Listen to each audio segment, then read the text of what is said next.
Hello, hi everybody, and welcome to Aquarian Radio, and I'm your host, Jenna Lessin, and I'm here with my co-host, Dave Emmons, and we're kind of doing a discussion. Our guest was unable to make it, and we've rescheduled him for 2 weeks into the future.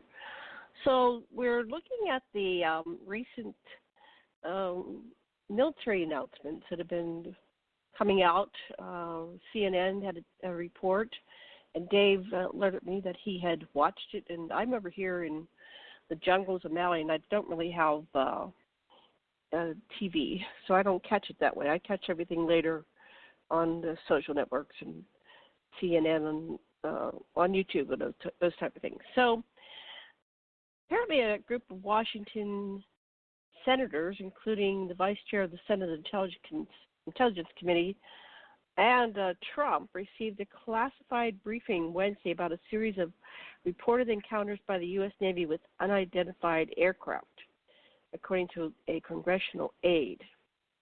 So I'm not going to read this. I'm going to pass the talking stick over to Dave. Let me activate his mic since he watched it live. This is Dave Emmons. Say hello to everybody. And hi, this is Dave and Dave Emmons. And jumping who are in you, here. Dave? I am actually an experiencer.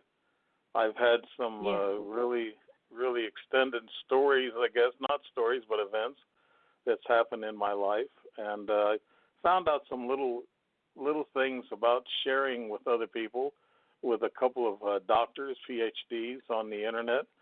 And, of course, they don't want to come out on radio and talk about some of the things. But they've enlightened me in a couple of different areas, and which I may talk about a little later. But I've been in my past. I've worked with radio and a journalist through schooling, and I've been a small business manager and a supervisor, and been I guess what you could say a supervisor in the military. I was a platoon leader, sergeant in combat. And I've had a lot of experience, 45 years of music. I guess you can say I've been around the horn a few times. But the big exciting thing right now that I'm trying to find answers for, I guess, later on in life, is some of the stuff about UFOs and my experiences, trying to patch together different parts of the puzzle to try to see what works. I've had other interviews. I'm working with Janet here on co-hosting, and I've had other interviews on other radio outlets. So I've been getting my experiences out there, and hopefully that somebody can learn from my experience just like I can learn from theirs. But Jan and I was talking earlier, and we were talking earlier about the news releases that's been on Fox TV, and it's also been on CNN today. They give it about 5 minutes, and that's a pretty long time to air a story. Great for them. Yeah.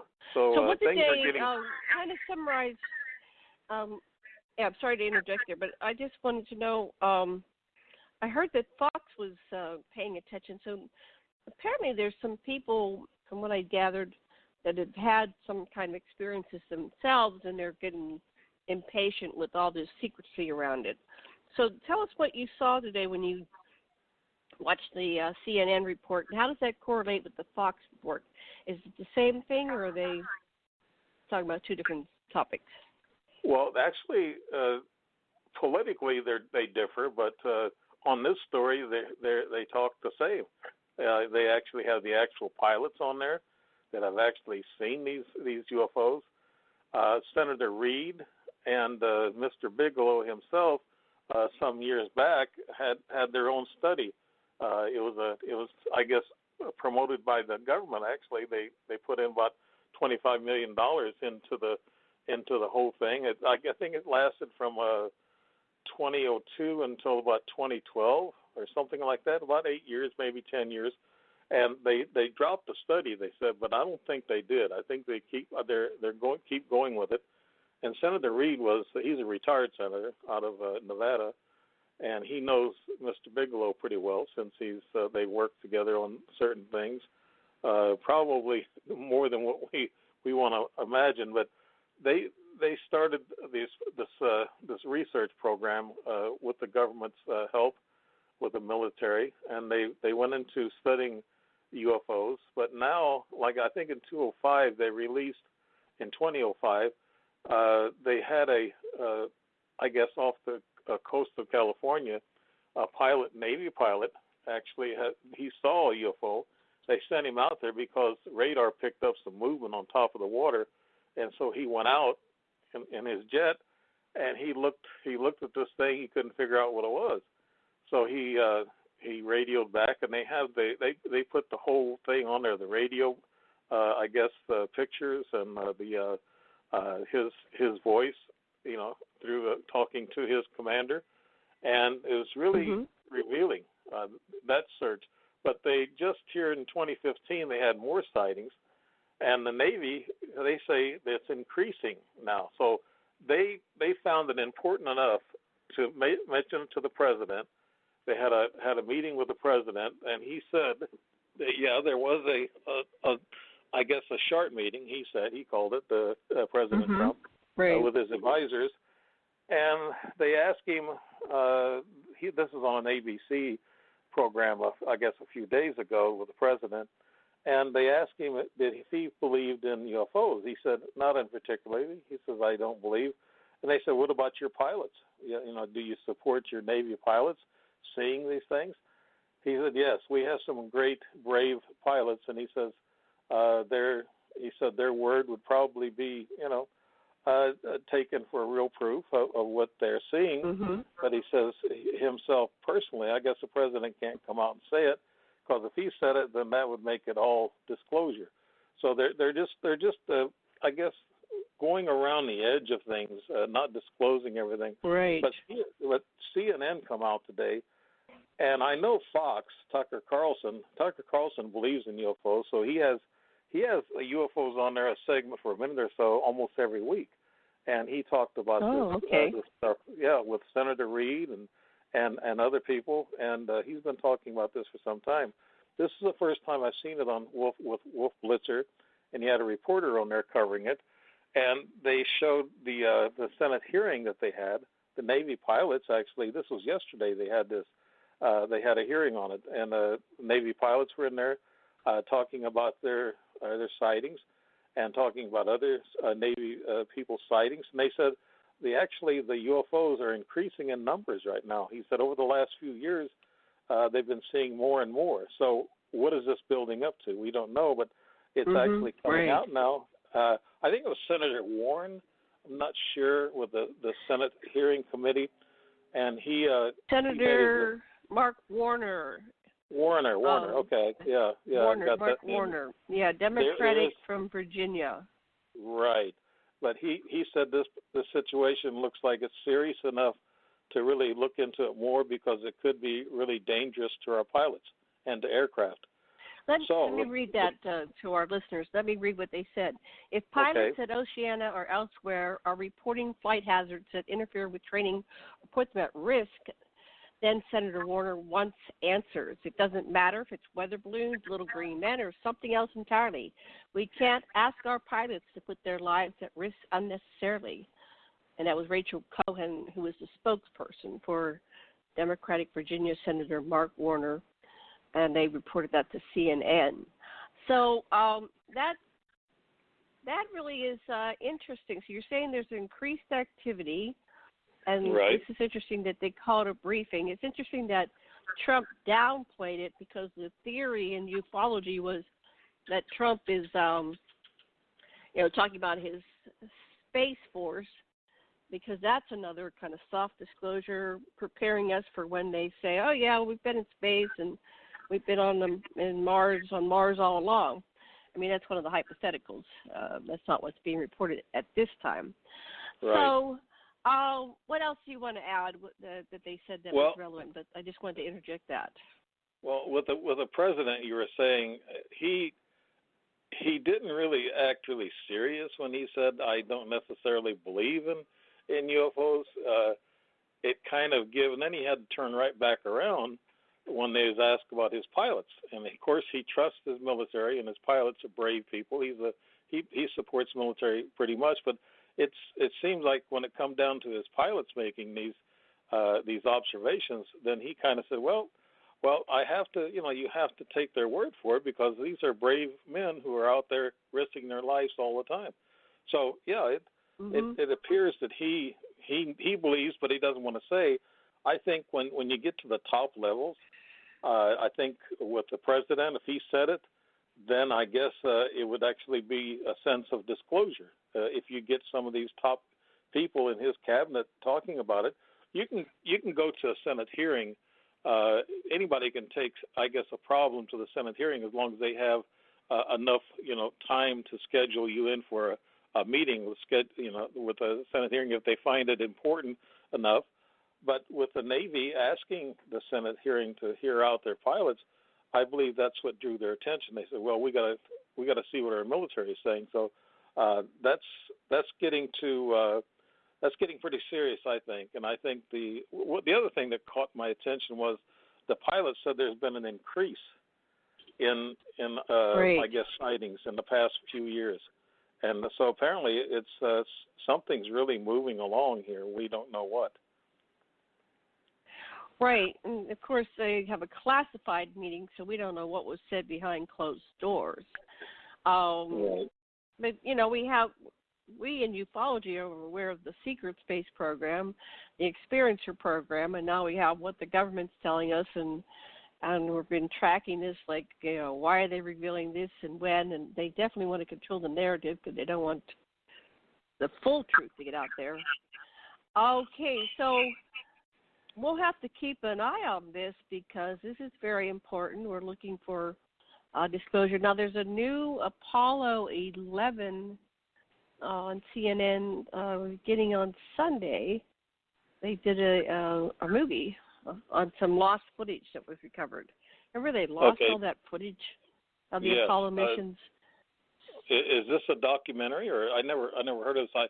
I saw a program the other night where they were trying to disprove the moon landings, and they weren't very successful. This is on at it. CNN. This is produced All by right. CNN, and they spoke about it in the video, which I can't listen to on the show here, which is be garbled on the show. But they said tune in for Apollo 11 Beyond the Moon, a CNN Films podcast.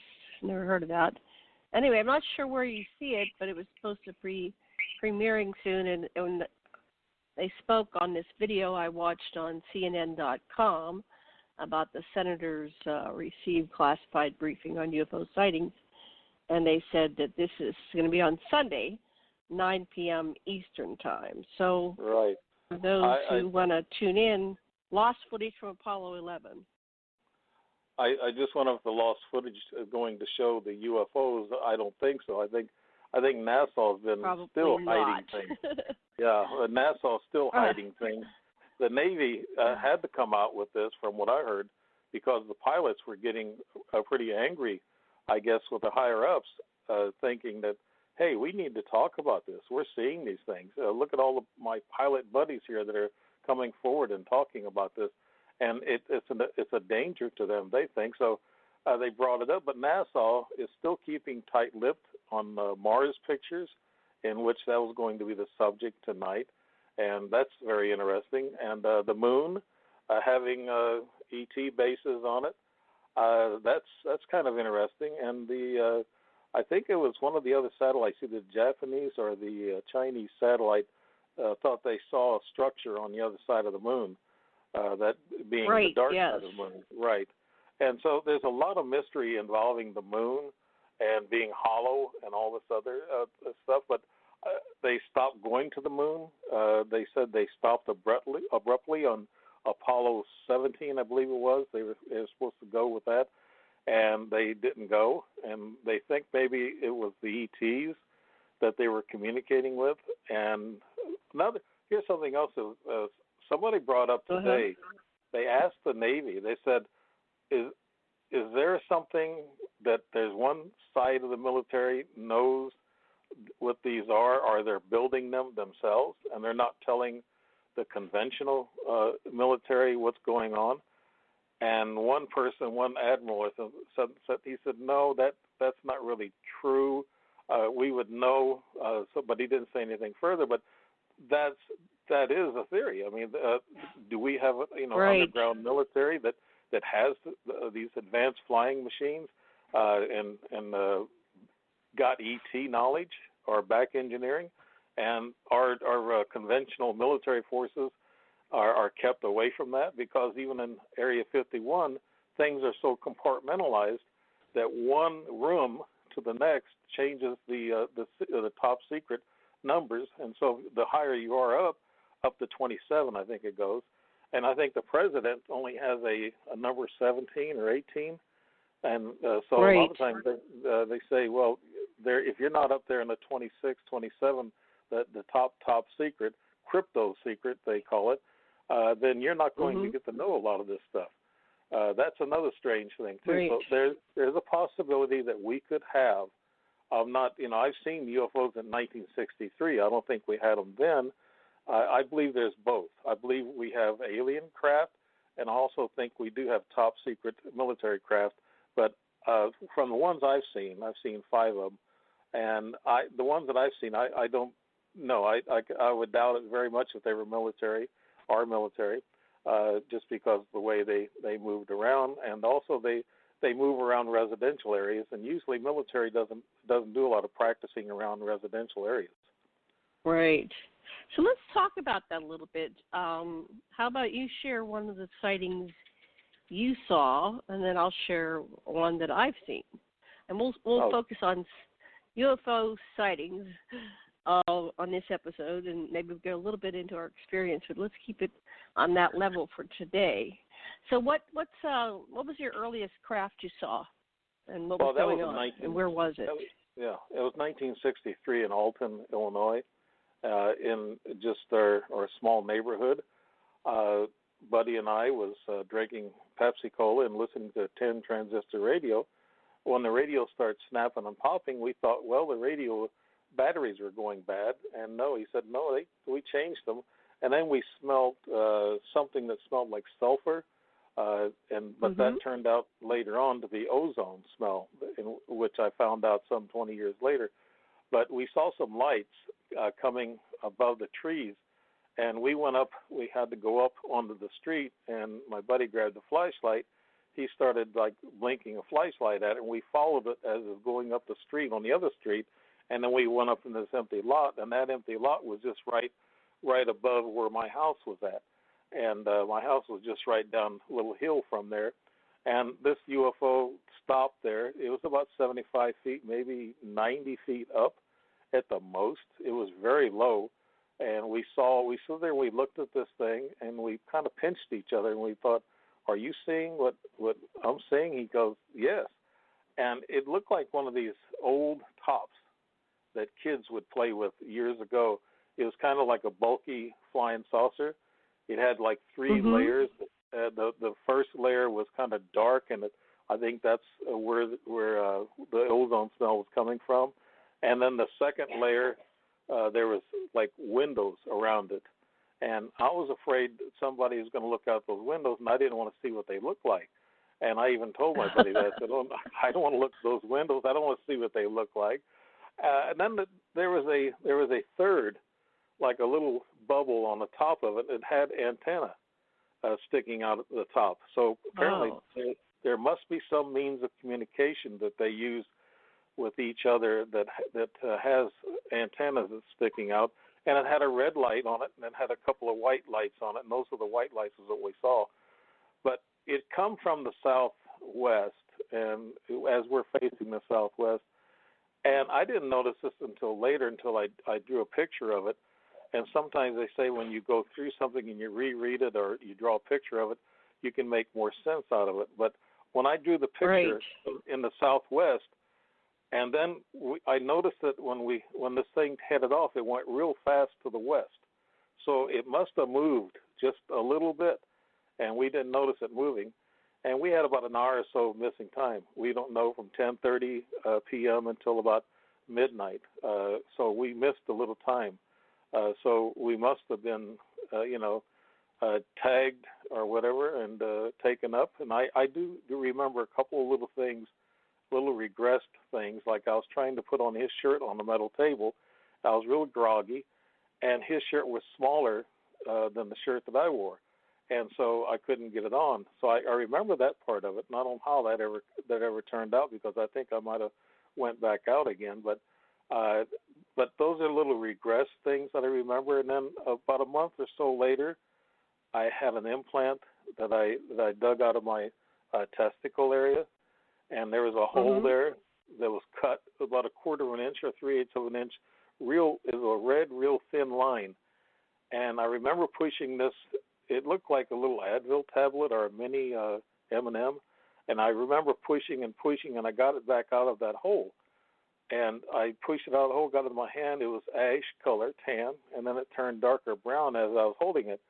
I showed my mom this tablet-looking thing, and she said, "Oh, throw that away." She said, "That's probably just a blackhead." I said, "No." Even at 14, I knew it was, and I said, "No, there was a hole cut." I said, "I pushed it back out of the hole. A blackhead don't have a hole." This was about a 3 7 inch long hole. It was red, and I was able to push it through, and I had no pain doing it. That was weird too. So that's what happened after that first event, that first UFO sighting I saw. And then later on, I remembered some of the words that I exchanged with my buddy before, I guess, we went out. And but that was I mean, at 14, it was kind of like, wow, that was neat, But as you get older, and you see them, you know exactly what's going on. It gets more scary, I think. Wow. Well, I'll tell you about mine when I was 12. Now, I saw there's different things I would see in the skies in Pittsburgh. It was really a hot spot for UFO activity. But this one was like just mine. It wasn't a bunch of people. It wasn't when we were doing like a sleep out or something. I was coming home from playing down the street. I was 12 years old, so it was 1966. It was probably July or August, because all the katydids were, making their cricket noise, right? And it was kind of loud, so I think it's August is when they get in their height in Pittsburgh. So I was going up, I was running down the street, and I live in a town that's like Queens, New York, but it's called Avalon. It has a lot of homes that were built in the starting around 1900, and the neighborhood was well developed by the time I came in 1954. And, it had a narrow street. You could park on either side, and it was just room for one car in the middle driving down the road. So I come down the sidewalk, and I start to go up the stairs, and we had a flight of stairs which had about 15 stairs, 10 to 15 stairs, and then you were on a landing, and then you walked on the porch and into the house.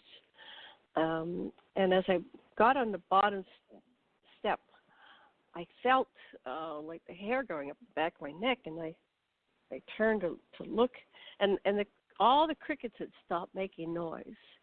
And since it was like a neighborhood where the bus would come down the street, and we had a fair amount of cars. It wasn't like nonstop traffic, but you would see the car about every 2 or 3 to 5 minutes, right? Would come down from somewhere, people coming home, that type of thing. And I feel this, and I turn around, and right above the trees, above my best friend's house. I don't think I was visiting her. I was coming from further down the street, but I wondered if she was home. So I looked for any lights in her house. And there's this cigar-shaped UFO. But you mentioned looking in the windows. So I'm looking at this thing, and it was big. And I'm going, is that a Goodyear blimp or something? And I'm going, no, that's not a Goodyear blimp. It was low enough that I could make it out, and it was when I researched it later, it looked like the craft that Betty and Barney Hill had seen, and Barney, I think, drew it, or an artist drew it based on what Barney described. But I hadn't seen that. I didn't know about that in 1966. That was before the movie came out. The story when it was public. Right. So I looked at the thing, and I noticed there were little humanoid creatures. Now, this is before I had to get my glasses, so I still had good vision. I got glasses at 15. But it was kind of distant, and I couldn't make out everything. But you could definitely see figures moving around and looking at me. And I'm looking at these things, looking at me, and I'm trying to make them out. And and it was going on forever. And the crickets were stopped, and it was almost like the air had shifted, like a barometer shift, like it's going to change weather, but it didn't change weather. There were a lot of things that just weren't natural. It's like I'd gone into an unnatural space in existence, and so I'm waiting for something else to happen. But no, that was what I think they stopped time or they froze things. And I kind of said to them telepathically, "Thank you. Thank you for showing yourself to me." I had zero fear. It was familiar, like this had happened many times before. So I started thinking, well, when did this happen before? It's like searching my memory because it felt familiar. Anyway, I felt blessed. I was excited. And then I went into the house, and they stayed. They just watched me until I disappeared. But I knew I couldn't tell my parents or my sister or brother. I just knew that was not going to work. Right. So I just kept it to myself. You said it was star-shaped, Janet? Cigar-shaped, like a cigar. Cigar.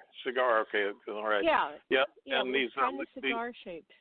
And these little figures moving around, did they look like they were like 3.5 feet tall, like little grays or anything? You know, looking at the grays and looking back in time, I think they were probably the short grays. They could have been the ones that are 4 to 5 feet tall. They could have been a mixture. Who knows what's on a ship, right? We don't know if they're all up there. Right. This seemed to be a number of people. I've been on the smaller craft where there's only, 3 to 5 people, and this one seemed to be able to maybe almost like a submarine. How many humans can be on a submarine, right? I like to think it's probably that size population on that craft. But it was pretty darn big. It was pretty low.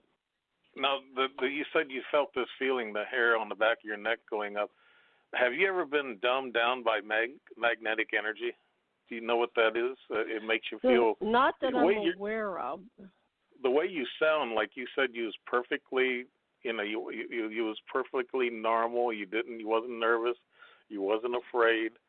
Well, that's what this dumbed down feeling makes you. If you're close to a craft, it actually has a magnetic field, and when they leave, they claim that they can go and detect a magnetic field that these crafts leave.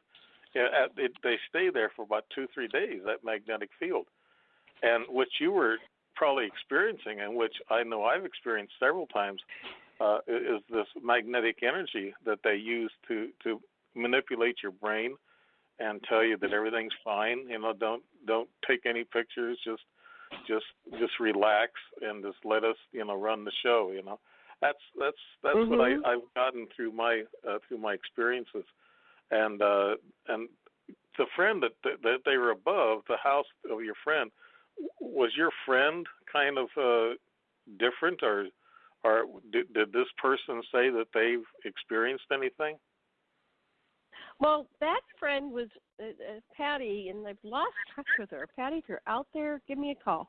But Patty, she was like my favorite friend in those days, because she was very intelligent, and I was intelligent, and I'm not bragging. I just was intelligent, or I am intelligent, and I would get bored with certain friends, right? I was like, so I used to hang out with older people because they were a little bit further than I was, or at least they were on an equal part, right? So it was stimulating them. But Patty was able to see the ghost in my house. So I not only had all these UFO experiences, my house was full of paranormal activity. So I used to have sleepovers. In the summer, I'd have sleepovers outside so we could look and see for the UFOs. And other times of the year, we'd be maybe on the porch, but sometimes inside the house. And I warned everybody, if you're coming to my house, you're going to see some ghosts, most likely. And she was the only one who wasn't afraid. And she told me one time that I was sound asleep on the lower bunk, and she was on the top bunk, and this female older woman came up and had a conversation with her, and she wasn't afraid. She said she opened eyes and she was talking to her. So she was kind of magical in that way. But I didn't see her during this episode. I don't think there was any missing time. I didn't feel dummied down. I felt excited but I did feel peaceful. But I felt very excited and blessed and happy, like a family reunion. It's like, yay, you're showing me yourself, but in another level, like this is 3D in the middle of a human life consciousness, and I'm conscious, and I'm not being taken out of my bed and left with a mystery. This is like full on. And up until then, I had most of my stuff was unconscious, I'd say, where I was taken and returned, and I had glimpses, not the full story. I was getting pissed off in life. I go, please show me yourself. Show me yourself. So that was like an answer to a response. It's like, stop making it a mystery. And I think they do that so we don't get hurt, right? I was talking too much. I would say things to my mother, my brother, my sister, and then I'd get made fun of or yelled at. My mother was frightened if I said anything about ghosts or anything. She would just be chastising me, and she was very Christian. Oh no, that's demons, the devil, right? That's satanic. So I had to be careful what I said around my family members. Yeah. What about you? Yeah, I got Were you able to talk ghost to your friends. family? Yeah, my family, they will talk to me about. My mom has actually had some events throughout her life, and I just talked to her briefly today and asked her if she remembers anything. She said, "Oh yes, I've had a lot of things. Tall, dark, shadowy men that would come into her room, and she's had a lot of different things, like they touched her, and in her backyard when she was younger, her younger sisters actually saw the UFO in their backyard, and it kind of looked like the disc-shaped thing that I saw, and so that kind of clues into the fact that this could be genetic, or they could be following genetic lines, and they say that. Just to go back to the ghost thing, I have a group of people that I know that they're about an hour and a half north of me, and they get into ghost hunts. And one of my friends writes books on ghosts, and I kind of talk to them in a way that I tried to intermingle the UFO studies along with ghost studies, and they said, no, you can't do that. I said, well, wait a minute now. There's an Oxford professor who says that aliens are invisible. They can be invisible. They can cloak themselves, or they can make themselves look like anybody. They can be shapeshifters, and they can be invisible. One story that comes to mind that happened to me in 2011 or 2012, one of the two, was a buddy of mine stayed at my place, and we went down Arkansas, and he had to come past my house to go to northern Illinois. So what he did is he stayed overnight in my spare bedroom, and he didn't tell me for 3 months, but he said he had something solid rub up against his leg and his feet twice, and he said he looked up and he didn't see nothing. And he was a ghost hunter for some years, so he knew what that was all about. And he said this was not a ghost. This was something solid. And he didn't tell me for 3 months because he didn't want to scare me. I said, scare me? I said, I've already seen enough to be over that fear, So, yeah, they could be, aliens can be invisible. They can move around and walk through walls, and they can move around in your house. So what does that say about poltergeist and about ghosts, walking around in your house? Could they be aliens? Could the two be mixed together? Whitley Strieber was reporting that people were seeing deceased people on board ships, like members of their family. Right. And so there was a crossover, and now he said that now that his wife Anne has passed, she's working with him from the other side. So his last book, he said that she co-authored it with him because they're communicating on an ongoing basis. And she was very active in ufology and in research. And then I was doing hypnosis with my friend when I was working at Penn State University, and we would practice on each other. And I regressed her to a lifetime, and I said, where do you go to next? She had died, right? And she said, well, I don't believe what I'm seeing here. And I go, well, tell me. And she was hypnotized. She goes, well, I'm going on board a ship. And I'm not the one that believes in UFOs. You do. And so she described what happened when she went on board a ship after she was dead. And then in between lives. And then I had a ghost. I don't know what the name it was right now. It was a rather famous. I had people come to me when they die, right?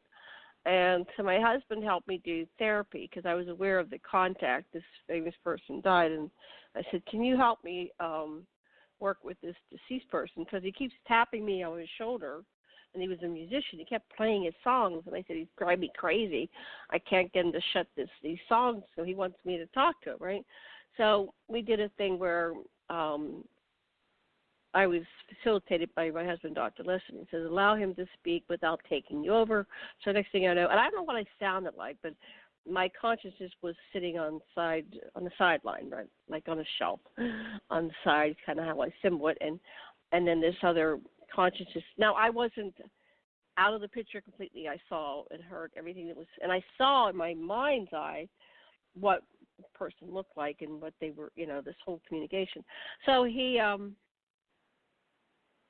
when we worked with him for 4 weeks, because he didn't want to go on, he was like, no, I wasn't ready to die. I'm not going on. So we worked for him for about 4 weeks, and then he was ready to go on the other side.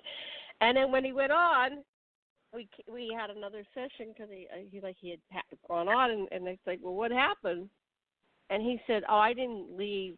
I'm stubborn. I don't want to leave. He says, I went on board one of the ships that's floating around your planet. And so we had this whole thing with that. So putting all this together, I think there is a strong connection. I'm not sure if I was seeing ghosts or the little gray aliens. Because think about it. Think of Casper the Flying Ghost. Now, right. I've seen gray aliens levitating, and people call them white owls. But from a distance, white owl, white ghost, or little gray alien, they all kind of look alike. And I think that maybe back in the 40s or 50s when Casper the Ghost became popular, that they were actually probably seeing gray aliens. They called it. I saw one in a. I was fully conscious. It was 1:30 in the morning, and my daughter comes through the main bedroom to get to our medicine cabinet because she possibly had a pill or for her headache or whatever. So she come through, and I thought it was her. I hollered out her name, and it wasn't her. And she walked around the bed, and then this thing walked to my side of the bed. Not her, but this gray. It was about 3.5 feet tall, and it just stood there and looked at me. It didn't have the big black eyes on it, the lids or whatever on it. It had regular eyes like us, but it had big pupils and a little bit of white around the eyes, and it was really, really ugly looking. It had really a lot of wrinkles and creases in its face, and it was green, dark looking, and it didn't look like the smooth grays that we've seen, on TV or in commercials. It didn't look like that. He was really wrinkled. I felt fear for about 4 or 5 seconds, and then all of a sudden I felt really calm, and then I went out. So, and I have a connection with that particular abduction or bedside abduction. I have, I guess it goes into this when I met this Japanese young lady in Sedona in 2010. Yeah. And then about 6-7 months later, she brought 2 young Japanese young fellows up to my front porch, and she stayed away for about 150 feet away, just hiding her identity. She didn't want me to recognize her, but I did recognize her by the way she was standing. And my cousin was on the porch with me, and these 2 young gentlemen they asked us one question, and it was where the new Walmart was at, and that was just over across the viaduct. And I told them, I said, it's over there, and that was it. I couldn't ask no more. They dumbed us down. My cousin, who usually just rattles on, and he actually can be a little smart, with his mouth sometimes, and but he didn't say a word, not one word. And then they walked away. I saw them walk away. They got about to the street in front of me. But then when they went up and joined her, I saw that. But my cousin was put out so much, he didn't see them walk over to the other street, and they just disappeared. They were gone. Well, he just turned really pale white, and he said, "What just happened?" I said, "I think I know, but it's going to take a while for me to explain it to you, because he's like I always say, he's about as he's about as shallow as a dry creek bed." I always make that comment because he doesn't believe in UFOs, but he did see a Bigfoot during that time, and he was scared to death then too. But he didn't know how to handle this with these 2 come up the door and they were gone, and then they just disappeared. Some of the things I alluded to earlier that I found out by talking to a couple of really sharp people, and they've actually known a couple of hybrid aliens, and they don't want to. I asked them if they wanted to come on the air, and we were talking about getting people like that to come on the air, and they said, "No, I won't do that." And they were both PhDs, and they were very sharp about things, and they was telling me, and they wanted me to explain this hybrid alien thing that I got into, and I told them, and then they asked me more questions. They were getting very detailed, and I was texting and writing all this stuff, and I was thinking, "Oh man, I'm getting tired of writing. This is a storybook already, just on text." But he wrote me back, and he says, "Well, I want to tell you my conclusion since I know about how hybrids operate." He said, "Those 2 young boys you saw, those were your kids." And he said the lady. Yeah, that makes sense. Yeah, the lady was the I guess she gave birth to these 2. And I was in '96. That little gray was next to my bed. And when I ran into these 2, it was 2011. So that means they would have been teenagers at that time. So I don't know how time happens out there in space, or they could live on an underground base here on Earth, but that would be the perfect timing of how old they might have been from that first gray alien visit that I had in 1996. So that's kind of intriguing to me, and I get these little aports, these little things that come in out of nowhere, and I give a discussion on that about a week or so with Grant Cameron, and these aports, they're little plastic discs that I got them within a period of about a year and a half, and they were kind of spaced out, and they were put in different strange places, but I kind of have a feeling that maybe the young boy, the Japanese boy, could be placing these around me or with me to let me know that they're still, keeping track of me. But from what I hear, they only show themselves one time, the hybrids, and they show themselves one time and then they're gone. I know I talked to Dr. Bruce Cornett the same way. He says that they'll sometimes show themselves one time, and then you'll never see them again. And that is sad in a way, because I'd really like to find out who they are, where they're at, what they're doing, and what's what it's all about. If I knew that, then I can figure out the whole puzzle, just that piece. So there's a lot of things that keeps me going, Janet. I can't stop in researching or investigating. Me neither. Yeah. It's obsessed. I'd like obsessed. I'd like to find out something before I leave this planet. Go somewhere else. I'd like to find that out. But we're not meant to, I guess. If you look back to the biblical it's interesting that you mentioned the hybrids and also the ET. So I was just a couple of days ago. My husband and I, we always do dream analysis. It's really nice to have somebody witness you because I'm having constant contact. So I'm waking up and I usually have to get up, go to the bathroom, and then I go in and he wakes up before me, so I go into the office and he's already working on his book or something. And I said, I just had major contact with this ET, and he was very cute.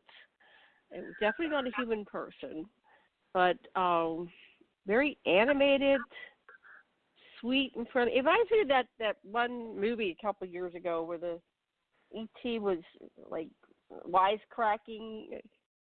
Oh, alien. Yeah, that's remember that the one?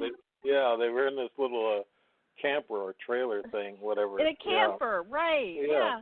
I'm going, and I didn't see that full thing. I just saw bits and pieces. I go, it's like he's really animated and he's funny and humorous. Yeah. Did they call him George? Is that what it was? Or not George, but there's a name. Something like that. That's George.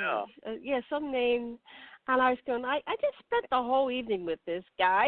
And he's like cracking me up. I go, what is going on? And so it's hilarious. And then when I come back, having been wherever it is, it's like I'm in an altered state of consciousness. It's like my DMT's been activated. Do you ever have that sense? I'm not a stoner. I don't do marijuana, but I've been around things and I've gotten contact highs and. I did a little bit of experimenting when I was a teenager, in my 20s, but always consciously, like in shamanic type things.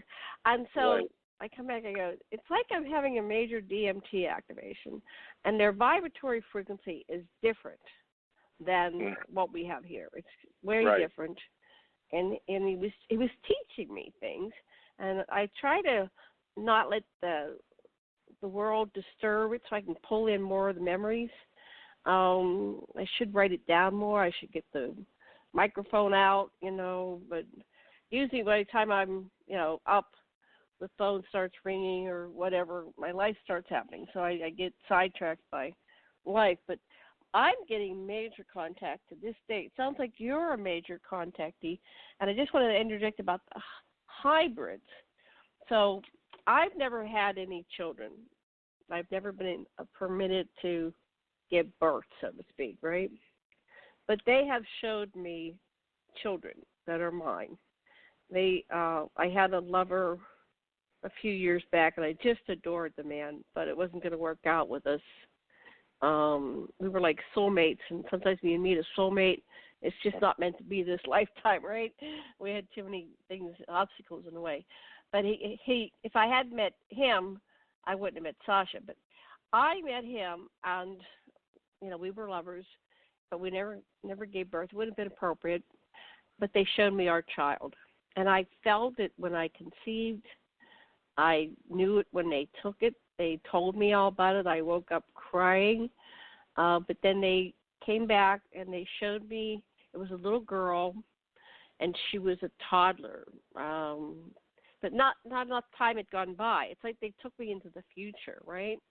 And she was very cute, and you could see genetically. It's like, yeah, that's his DNA and my DNA. This is what our child would looked at, and they said she's happy. She's being raised here. No, I haven't seen her again. So that was it. And then when I met Sasha, I had been living with him for a couple months at that time, and they showed me our son, and they showed him as a infant in my arms, and then they went to the toddler and then to the 8, 9, 10-year-old, and the teenager and the graduate, the high school graduate, the college graduate, on up until he was about in his 30s. They kept showing me him and it's like, wow. And I came back and I went, oh, that's amazing. I go, honey, I saw our son, and I saw him like in the future, and so I don't know if anybody's ever had experiences like that, but see, that's real. It's like it's a whole different vibe than, you wake up sometimes and go, oh, that stupid dream. Why am I dreaming that dream, right? Yeah. Right. So, I have you have the typical dreams in which go away, but the real vivid ones stick with you. Those are the ones that you remember all the time, and those are the ones, like you said, they seem so real that they're put in your memory, and that's where they stay. You know more about consciousness and studies and things of that nature than I do. I'm just in the journalism and also an experiencer, and I try to keep track of the history of things that go on, like biblical, archaeological, and I try to tie them all together. But yeah, that's interesting. You think that they might have taken some eggs from you, or? Oh, I think they take genetic material, and they don't limit it. And they've told me this. They said we don't limit it to two parents. Well, if we have some qualities that we want to interject, which might be from a gray parent, or from a tall white, or an Anunnaki, or a mantis, whatever characteristics or qualities that we want to have in a form, we will put it in there. We can insert DNA. So I know we have that ability. That's why they can cure diseases. We're living on a planet which is very toxic, and that part of their monitoring is to make sure, we're their product, we're their pets, right? And you want to make sure your pet lives a long time. So they care about us, especially certain ones of us are part of their projects, and they make sure that we're healthy, so they can do some gene intervention so that we won't catch cancers or something. Yeah. Right. They do the cattle mutilations too to keep up with what we're eating and what we're feeding on. So they try to check how much toxicity or nuclear poisoning they've had or whatever, radiation. I think that's what they test for also, to make sure that we're not being over-radiated or the government's not doing something. I think they're keeping close tabs on our government too, to see how the civilians and the government get along, because sometimes the government does things that we don't know about, and some of the things we do find out about years later, it's not so good. Like fluoride in the water, the radiation that they've tested, nuclear bombs, a lot of that hasn't went away probably. But no, getting back to the hybrids, I had also an abduction that was a big one. I mean, it was kind of like really shocking. It was shocking because next to my bed I heard a loud static, electricity, and I tried to turn over to see what it was, and the shock hit me in the arm, and I was frozen. And every time I tried to move, it would just hit me again. And I was wide awake. I was looking out my bedroom door. It was about 1:30 in the afternoon. I was just stretching my back, just to make my back feel better. So I was, like I said, I was conscious. I was wide awake. I knew what was going on. I could move my eyes. And then I heard my dead sister tell me, said, "Dave, you can do it. Come on, you can do it." I said, "Do what?" "Come to the door." She said, "I can't come to the door." And I said, "Why not?" She said, "I can't." I said, "I want to see you." And it was just her voice. It was coming through the dimensional barriers. I guess the ETs opened up when they abducted me. And then in the palm of my hand, or in my fingers, dropped a little baby's hand. I felt the fingers and I felt the palm. And I thought, what's this all about? Feeling a baby's hand. And then something like solid set beside me. And right here at the hip, and it sat there, and I knew it was something alive and something solid, and that's what was dangling the baby's hands, where I could feel it with my fingers. They allowed me to move my fingers and my eyes, but I could not turn and look or do anything else. But then I think I had enough of it, and I just jumped, and I said, "God!" I screamed out, "God!" and that was it. And I thought, what was this all about? And then I jumped up, walked around the house for a while, and I had to shake that one off. I mean, I thought I was being electrocuted, to tell you the truth. I didn't think I was ever going to come back. But that happened to me 3 times with the electrical shock. But I felt the baby's hand, and that was about 6 or 7 months after I ran into the Japanese gal in Sedona. That was about the same time. About 6 months later is when I felt that baby's hand. So it's telling me I had a regressed dream that I had a brown hose that was stuck between my legs, and I woke up and I saw this, and I tried to kick it away, and then I was out again. They put me out again.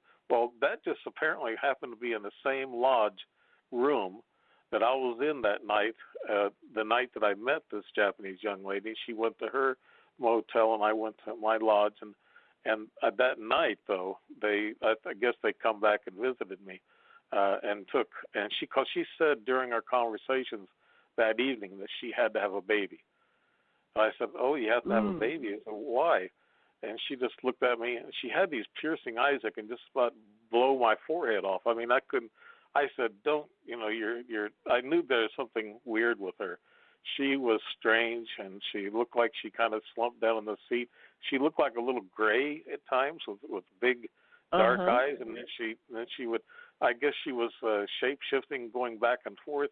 I'm not really sure, but when she showed up at the house 6 months later, then I knew there was something weird about this whole thing.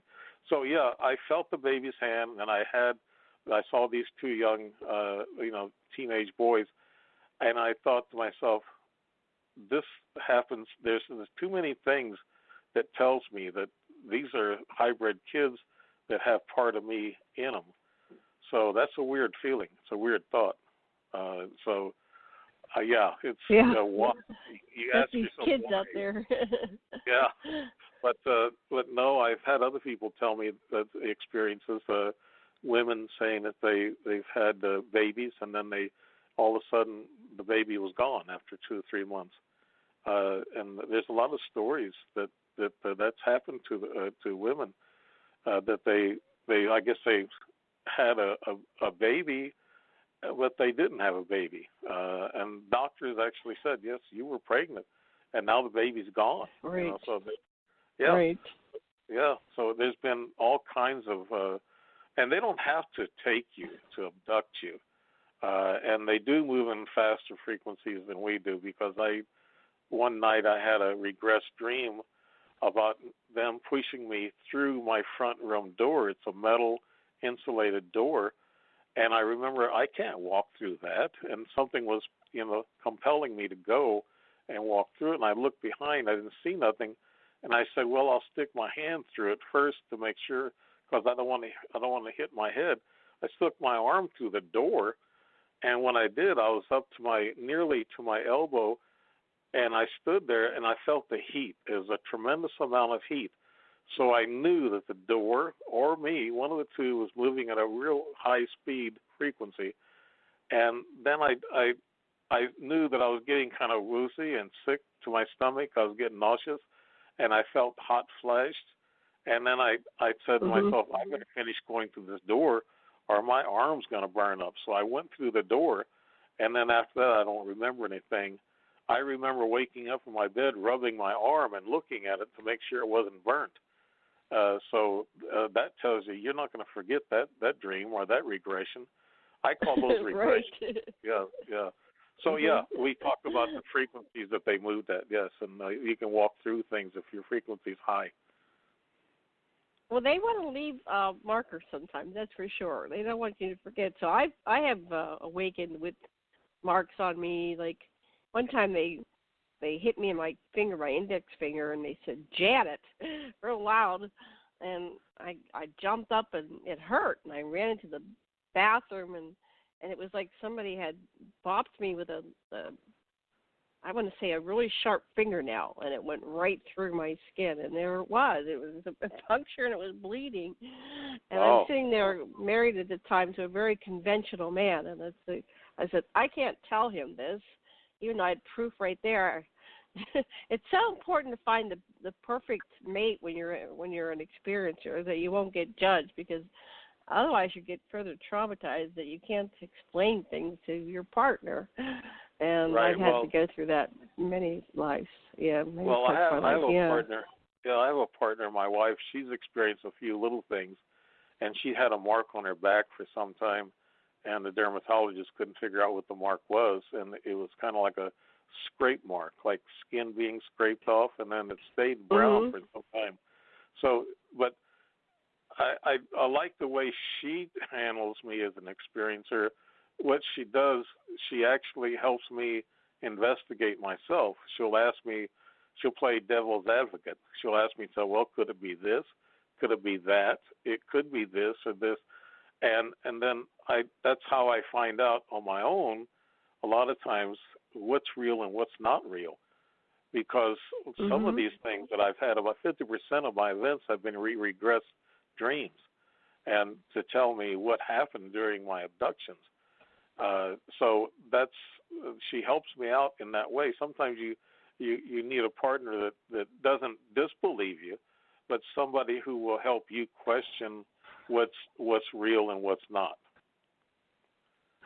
I'll say that to my husband. I go, honey, I need a reality check here. What's going on? That's it. Yeah. This is what I'm experiencing, and I don't want to jump to conclusions. Can you help me sort this out?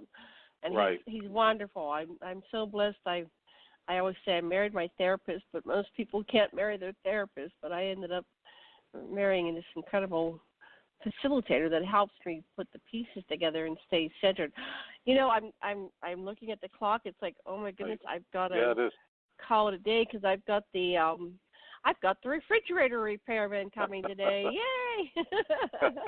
Life interrupts our things here. Life is good. But I really enjoy our conversations. We will be coming back again in a couple weeks. I've got next week I've got Barbara Jean, Lindsay, I don't know. My schedule's a little bit screwed up. I will announce it all up on aquarianradio.com, but my website's down right at this moment. I'm having a bunch of tech things going on here. I'm so glad we got today's show on the air. But final words for our listeners, Dave, what would you like to say to everybody before I put on the exit music? Well, I just want to tell them that the experiences that I've had are very real. And I know a lot of times us experiencers and ufologists, it seems like they mentioned in politics, there's a circular firing squad. And we need to take everybody's story and everybody's event and believe it for what it's worth. And then not be so critical on each other on competition. There's no competition in this field, and I think I see it in a lot of the talking heads and things like that. There's been a couple of stories about somebody putting out material, and I don't want to mention names, putting out material that's not true. It's Majestic 12 type stuff that has just recently been released. You might know something about that, Janet. But no, it seems like we'll cover that in the future. Yeah, I don't want to mention any names. I know the names involved. Because I know one of the people that are putting out this information now to try to make it, to try to prove it that it's real, and then somebody said it was a hoax.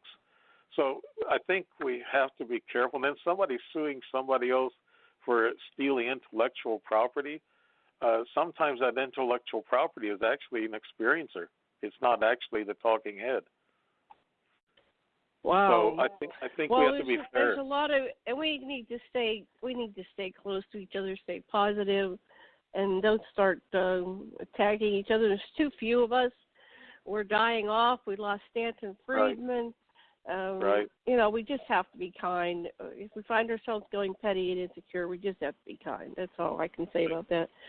Well, how about Dave, you can send me this information. We'll keep on top of it. We'll talk about current events a little bit each show, and we're very interested in interviewing experiencers. Dave and I are kind of playing like UFO experiencer journalists on the ground here, and we're getting a story while we can, while we're on the live.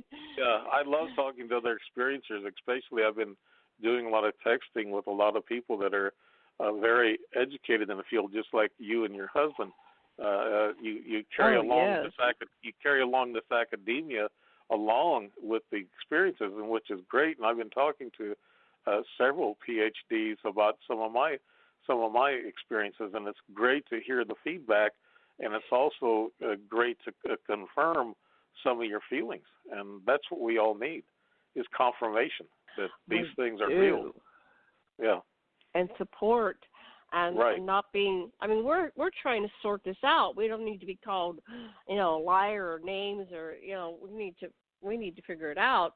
I mean, are there people beaming thoughts into our heads, or these experiences, or these interdimensional, or these 3D? It's just we can't be critical with each other. We have to be supportive, and then look at the answers. So I'm going to have to run because I'm expecting a call any moment now. But we'll continue in a couple of weeks after the July 4th holiday, either on a Wednesday or Thursday. I'll talk to you, Dave, about our next show. And again, I want to say, if anybody out there wants to be interviewed by Dave and myself, please write to me at aquarianradio@gmail.com. That's AQUARIAN radio@gmail.com, and we'll get you on the calendar, and we're looking forward to talking to you. And we do have trained therapists, hypnotherapists, psychotherapists. If anybody has trauma, or if you're just curious and you want to go deeper into your story, we will connect you with the right people and help you uncover the mystery of yourselves. Okay. Well, thank you so much, Dave. And I'm going to exit our show today by playing Planet of Peace by Jaya Earthchild, who's our dear friend that lives in Tasmania in Australia. So take it away, Jaya Earthchild. Planet of Peace. Aloha, everybody. Good night.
Boys in imitation. pointing that he's gone, threatening the future, endangering us all. The people of all nations are united